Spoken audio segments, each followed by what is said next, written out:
Welcome, everyone. As Karen said, I'm Jamie Lynn, and my pronouns are she, her, and hers. I am the past president of SLA San Diego. And what you're seeing right now is just something that recently came across my Facebook feed. And I'm including it today because I think it really captures the essence of what I want to talk about, which is what it means to care for others as we hope that they would care for us. And if you're like me, well, I couldn't help but notice that there were a few commas missing in this particular screen grab, in this text. But you know what? I am also missing a few commas these days. I think we're all missing a few commas, you, me, and especially our society. You know, our idea of truth, of understanding, of reality, you know, what is actually happening, it's really just not clear anymore. And so it's been a year. It's actually been more than a year. If you remember the Women's March, that was 4 years ago. That feels like a really, really long time ago. And this week especially, you know, even though we did wake up to some pretty good news this morning, there are still a lot of questions around what's going to happen over the next few months. Just more of that same uncertainty, instability, inequality, anxiety, fear. We have no clue what might happen next. And these are really heavy emotions. These are taxing emotions, and we have been experiencing them nonstop for a long time. And over the last year, we've been experiencing them in isolation from each other and without our regular routines. So it is important to occasionally hear that what we do matters and that every choice that we make matters. Otherwise, it's really easy to sink into despair and rage and sadness. And while these are, you know, emotions that really guide us and they're important to recognize and feel, it's not good to be trapped in them, to be unable to get out of them. So as a quick check, you know, on a scale of 1 to 10, how happy are you with your life right now? And you don't need to put this in the chat. If you want to, feel free to, but really this is more of a reflective question. And actually the next question is really where this is going, which is if that number that you're thinking of was going to move up by 1, what would that look like? How would your life change? What would be changing? So think about that. And while you're thinking about that, I will tell you what mine would be. So you probably recognize that this is a COVID graph. It is confirmed cases in California, but it might also be a graph of our anxiety, of our stress, our depression, or our sense of disconnection and isolation. So if this were a graph of disconnection and isolation, then what I want to do is try and bring down that curve for myself and for others. And that is the way that I feel I can move myself up 1 number on that happiness scale.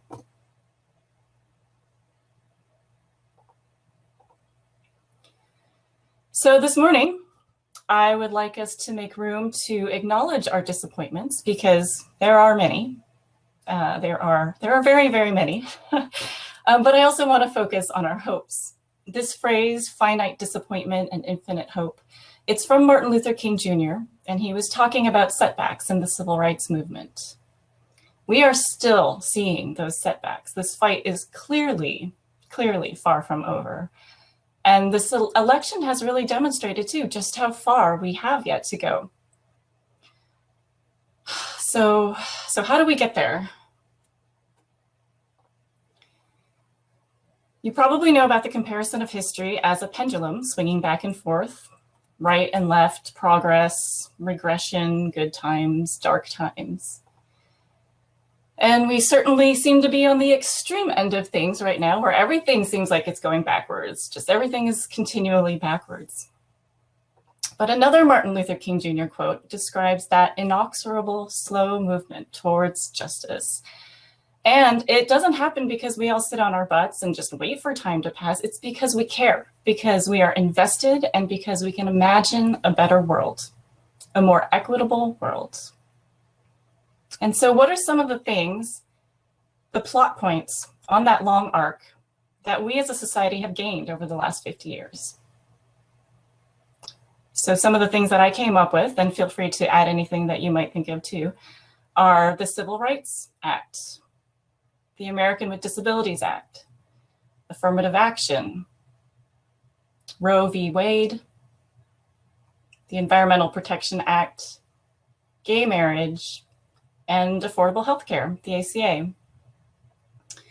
And, you know, certainly all of these are in danger of being reversed right now in this very backwards pendulum swing, but it's not permanent. So our questions for today that we'll be discussing at our tables are these. What is disappointing to you? What are you hopeful about? And how have you changed this year? And I don't mean by that you no longer fit into your work clothes, though that may be true, but it's more about internal change. So, you know, how have you grown, resilience, and, you know, maybe you're just much more cynical and pessimistic, and that's what you want to share. And that's what I mean by this question. And so I'll go first as an example. I am really disappointed that there are so many people who don't seem to care about other people. It seems that it's all about themselves, their very small circles, and their personal gain, even if it causes harm and suffering to others, either passive or active. Causing passive harm or causing active harm. And I do think that this is a social problem. You know, our society is a free market capitalist society. There are winners and achievers, and that's who we've been told that we should always strive and aspire to be, you know, that successful individual. But you really can't have a healthy society where everyone's out for themselves. We live on the same planet, we breathe the same air, we are interconnected. And I'm really disappointed that so many people don't seem to recognize that. As for hope, it is that long arc. So I'm actually really inspired by the biggest hit musical group right now in the world for millions of preteens and teens and adults, and that's BTS, a boy band from Korea. So they really redefine notions of masculinity. They wear makeup, they share messages of kindness and inclusion and belonging, and they don't even sing in English for the most part. And yet they're a global hit. And you may not have heard of them, but believe me, the kids have. And so this kind of representation in popular media like movies and TV shows, music, and even fiction, it affects entire generations. And I can see, when I see all of this happening, I do see that arc curving in the distance. And also, you know, I know that the older generation will die off and the younger generation will come into their time and their power. And this is not being morbid, it's just a fact. It's our nature to grow old and die, and for, you know, the new things to happen, for progress. And it is my responsibility then not to stand in the way of this progress, but to encourage it and to not limit my own thinking, especially as I become one of the older generations. So as for how I've changed this year, I like to think that I've become more kind. I do make more of an effort to connect with people and have deeper conversations and relationships. I think just because I recognize and empathize with the huge suffering that is happening to everyone right now. And my natural desire is to help and to try and heal. And I imagine that many of you, being librarians and library students, are very similar in that regard. And also, I'm kinder to myself. I know that I'm doing the best that I can. And sometimes there are days where I really can't deal. And I just give myself permission to stay in bed all day and eat Cheez-Its and play phone games. And I try and be patient and kind to myself. So those are my answers. And it's your turn now. You'll be returning to your tables to talk with each other for the next 25 minutes. I know that this might be a little bit awkward, at least at first, especially if you don't know anyone at your table. but do the best you can, and within your comfort level, answer these questions to the best of your ability. Listen to what others share. Find out what are the similarities and what are the differences. And you have about 4 minutes each, which might sound like a long time, but it actually goes pretty fast. And try and, instead of having conversations and responses, let everybody have a chance to go first before we get into that. So after 25 minutes, I will reappear again to offer a closing to this session. Okay, so thank you. I think we're ready to go back to our tables. I'm sorry to interrupt your conversation so abruptly. I hope you had a good talk with people. I did notice that there were a few people who seemed to be having some tech issues or were sitting by themselves. If you are having problems, and hopefully you can see and hear me now, please do visit the Sea Dragon table over on the left-hand side, and there's some instructions for assistance and people to help you too. Oh, I need to share the screen. Hang on one second. Here we go. Okay, so if you do feel that you have made a connection with some folks at your table, be sure to exchange names and contact information before the end of the day so that you don't lose touch with them. I really hope that some of you meet some new folks and who will end up being in your personal and professional networks for many years to come. So I wanted to close with a poem which was written by an acquaintance of mine back when she was a very young 22, senior in college, and she's in her early 70s now. This was 1969, the civil rights era, again, another time of uncertainty, instability, and change.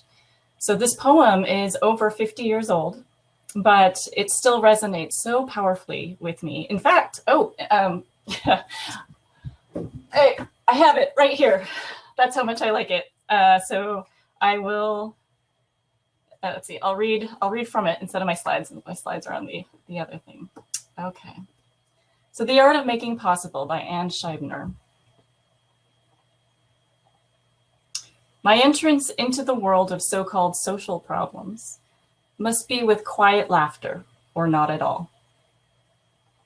The hollow men of anger and bitterness, the bountiful ladies of righteous degradation, all must be left to a bygone age.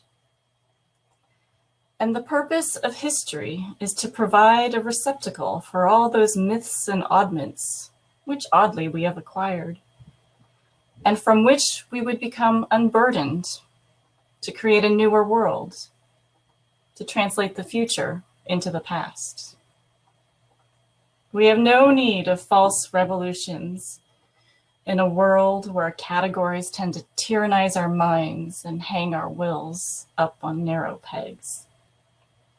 It is well at every given moment to seek the limits in our lives. And once those limits are understood, to understand that limitations no longer exist. Earth could be fair, and you and I must be free, not to save the world in a glorious crusade, not to kill ourselves with a nameless gnawing pain, but to practice with all the skill of our being, the art of making possible.